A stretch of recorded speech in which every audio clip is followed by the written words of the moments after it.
friend Carlene, and this week in the flavor section, people are sending in all of their favorite recipes for using fresh fruits and vegetables from summertime.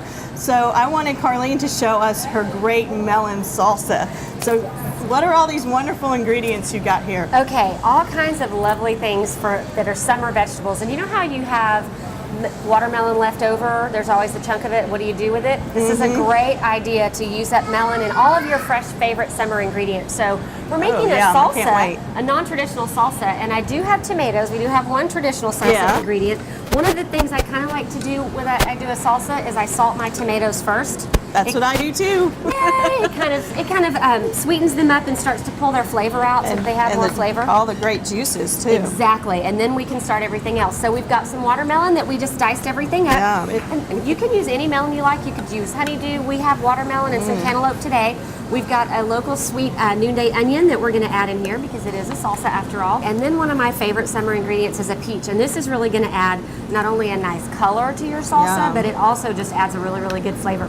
Now my next favorite ingredient is jicama. This is kind of what they look like in the produce. It's a root vegetable. It comes from Mexico.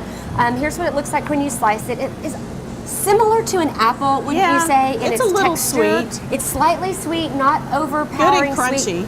Very crunchy, and it will hold its crunch in the salsa, and it'll also soak in our flavors. So it's a lovely ingredient, also really good on a veggie tray.